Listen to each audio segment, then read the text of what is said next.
सभी परिजनों को मेरा हार्दिक प्रणाम। पिछली वीडियो में हमने जाना कि कैसे बहुत सारे ऐसे प्रसिद्ध भविष्य वक्ता हुए हैं जिन्होंने समय समय पर भविष्यवाणियाँ की और उनकी भविष्यवाणी बिल्कुल ही सत्य निकली।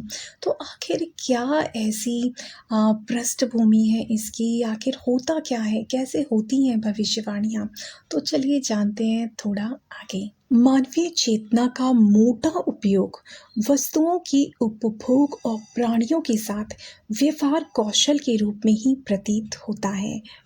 जैसे जैसे रहस्यमय पर्दे उठते जा रहे हैं, वैसे वैसे सिद्ध होता जा रहा है कि इस स्थूल के भीतर कोई दिव्य चेतना लोक जगमगा रहा है और उसमें प्रवेश करके बहुमूल्य रत्न राशि ढूंढ लाने की क्षमता भी मनुष्य में विद्यमान है। मन को साधारणतया इच्छा, ज्ञान और क्रिया में संलग्न रखने वाली चेतना के रूप में जाना जाता रहा है, पर अब उसकी अतीन्द्रिय चेतना पर विश्वास किया जाने लगा है। ऐसे अगणित प्रमाण सामने आ रहे हैं जिनसे प्रतीत होता है कि हाड़ मास का सोचने बोलने वाला पिंड जो कर सकता है उससे कहीं अधिक परिधि मानवीय चेतना की है। उसमें अतीन मानवीय असाधारण शक्तियां भी सन्निहित हैं। कल्पना, विचार, भावनाएं और संकल्प कोई हवाई उड़ाने या अवास्तविक बातें ही नहीं हैं, बल्कि वे भी स्थूल क्रियाओं की तरह प्रभावशाली होती हैं। इनकी सामर्थ्य स्थूल क्रियाओं से अधिक समर्थ होती है। प्राचीन काल में ऋषियों महर्षियों ने इस शक्ति का महत्व समझकर उनका उपयोग सरलता पूर्वक करने की विधि खोज ली थी। विचार संचालन टेलीपैथी के अंतर्गत बिना यंत्रों, संकेतों या इंद्रियों की सहायता के दूरस्थ व्यक्तियों द्वारा परस्पर विचार विनिमय की प्रक्रिया इसी शक्ति के अंतर्गत आती है। अतीन्द्रिय दृष्टि में बिना आंखों की सहायता के दृश्यों को देखा जाना सम्मिलित है। पूर्व ज्ञान से बीती हुई घटनाओं को जानना और भविष्य ज्ञान में भावी संभावनाओं का परिचय प्राप्त करने की बात है। स्वप्नों में व्यक्ति की स्थिति अथवा अविज्ञात घटनाक्रमों की भूतकालीन अथवा भावी संकेत समझे जाते हैं। साइकोकाइनेसिस के अंतर्गत मस्तिष्क का वस्तुओं पर पड़ने वाला प्रभाव आंका जाता है। लूथर बरबैंक ने पौधे, फूल, कीड़े, पक्षी और पशुओं पर अपनी भाव संवेदनाओं के भिन्न भिन्न प्रभाव डालने में जो सफलता प्राप्त की है, उससे शोधकर्ताओं का उत्साह बहुत बढ़ा और वे न केवल प्राणियों पर वरन पदार्थों पर भी विचार शक्ति की आश्चर्यजनक प्रभावों को प्रमाणित कर सकने में सफल हुए। मैस्मरिज्म के आविष्कर्ता डॉक्टर मैस्मर ने लिखा है, मन को यदि संसार के पदार्थों और तुच्छ इंद्रिय भोगों से उठाकर ऊर्ध्वगामी बनाया जा सके तो वे ऐसी विलक्षण शक्ति और सामर्थ्यों से परिपूर्ण हो सकता है जो साधारण लोगों के लिए चमत्कार सी जान पड़े। मन आकाश में भ्रमण कर सकता है और उन घटनाओं को ग्रहण करने में समर्थ हो सकता है जिन्हें हमारी ज्ञानेंद्रियां ग्रहण न कर सकें और हमारा तर्क जिन्हें व्यक्त करने में असमर्थ हो। अमेरिका के प्रसिद्ध विद्वान डॉक्टर J.B. रायन ने भी उक्त तथ्य की बाद में विस्तृत खोज की और पाया कि विचार, चिंतन और किसी भी अभ्यास द्वारा यदि मन को विचारणाओं के सामान्य धरातल से ऊपर उठाकर आकाश में घुमाया जा सके तो वह भूत और भविष्य की अनेक घटनाओं को बेतार के तार के संदेश की तरह प्राप्त कर सकता है। न्यू फ्रंटियर्स ऑफ माइंड नामक पुस्तक में उन्होंने ऐसी अनेक घटनाओं का विवरण भी दिया है जो उक्त कथन की सत्यता प्रतिपादित करती है। यह एक विज्ञान सम्मत प्रक्रिया है, अंधविश्वास नहीं। इस तथ्य को समझने से पूर्व मन की शक्ति के बारे में जान लेना आवश्यक होगा। जिस प्रकार ध्वनि तरंगों को पकड़ने के लिए रेडियो में एक विशेष प्रकार का क्रिस्टल फिट किया जाता है, शरीर अध्यात्म का भी एक क्रिस्टल है और वह मन है। विज्ञान जानने वालों को पता है ईथर नामक तत्व सारे ब्रह्मांड में व्याप्त है। हम जो भी बोलते हैं उनका भी एक प्रवाह है, पर वह बहुत हल्का होता है। किंतु जब अपनी शब्दों को विद्युत परमाणुओं में बदल देते हैं तो वह शब्द तरंगें भी विद्युत शक्ति के अनुरूप ही प्रचंड रूप धारण कर लेती हैं और बड़ी वेग से चारों तरफ फैलने लगती हैं। वह शब्द तरंगें संपूर्ण आकाश में भरी रहती हैं।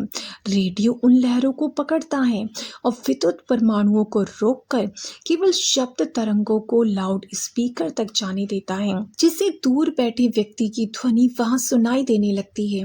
शब्द को तरंग और तरंग को फिर शब्द में बदलने का काम विद्युत करती है।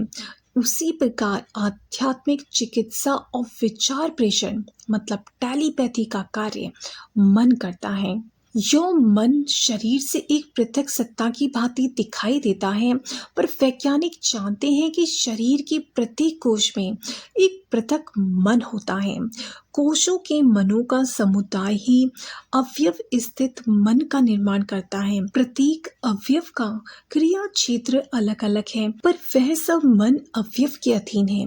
मान लीजिए गुदा के समीपवर्ती जीव कोश मतलब सेल्स अपनी जगह के रासायनिक पदार्थ ढूंढते और ग्रहण करते हैं। उनकी उत्तेजना काम वासना को भड़काने का काम करती है, किंतु अवयव मन नहीं चाहता कि इन गुदा स्थित जीव कोशों की इच्छा को पूरा किया जाए, अन्यथा वह काम वासना पर नियंत्रण कर लेगा। इसी प्रकार शरीर के हर अंग के मन अपनी अपनी इच्छाएं प्रकट करते हैं, पर अवयव मन उन सबको काटता छाटता रहता है। जो इच्छा पूर्ण नहीं होने की होती है उसे दबाता रहता है और दूसरे को सहयोग देकर वैसा काम करने लगता है। मन को एक वस्तु न मानकर अध्यात्म शास्त्र में उसे मनोमय कोश कहा गया है। एक अवस्था ऐसी होती है जब शरीर के सब मन उसके अधीन काम करते हैं। जब यह अनुशासन स्थापित हो जाता है तो मन की क्षमता बड़ी प्रचंड हो जाती है और उसे जिस तरफ लगा दिया जाए उसी और वह तूफान की सी तीव्र हलचल पैदा कर देता है। इन सूक्ष्म जीवों के मन निसंदेह संस्कार के अधीन है और बुद्धि की आज्ञाओं को भी मानते हैं। इन जीवों के मन में अपने विशेष कार्य के लिए विचित्र योग्यताएं रहती हैं। रक्त के आवश्यक सार का शोषण, अनावश्यक का त्याग इनकी बुद्धि का प्रमाण है। यह क्रिया शरीर के हर अंग में होती है। जो जीव को संस्थान द्वारा सक्रिय होता है वह ज्यादा बलवान रहता है और अपने पास पड़ोस वाले जीव कोशों की शक्ति को मंद कर देता है। गुदा वाले जीव कोश जो काम वासना में रुचि रखते हैं वह सक्रिय होते हैं तो अमाशय के जीव कोशों की शक्ति का भी अपहरण कर लेते हैं और इस तरह काम वासना की प्रत्येक पूर्ति के साथ अमाशय की शक्ति घटती जाती है और वह व्यक्ति पेट का मरीज हो जाता है। जीव कोशों का अनुशासित न होना ही शरीर की कमजोरी का कारण बनता है। जो भी हो, यह सत्य है कि पाचन का आस्वत्व, घावों का पूर्णा, आवश्यकतानुसार दूसरे स्थानों पर दौड़ जाना, अन्य बहुत से कार्य कोशगत जीव के ही मानसिक कार्य हैं। उन्हें विश्रंखलित रहने देने से उनका सम्राट मस्तिष्क में रहने वाला मन भी कमजोर और अस्त व्यस्त हो जाता है। किंतु जब संपूर्ण शरीर के मन उसके अनुशासन में आ जाते हैं तो शक्ति बहुत बढ़ जाती है। केवल कोमल स्नायु, पेशियां, झिल्लियां आदि ही नहीं, हड्डियां, दांत, नाखून आदि कठोर पदार्थ भी सूक्ष्म जीवों के योग से बने होते हैं। अपने कार्यों के अनुसार इनकी आकृतियां अलग अलग होती हैं, पर इनमें भी स्वतंत्र और प्रत्युत्पन्न मन के अधीन काम करने की पूरी क्षमता होती है।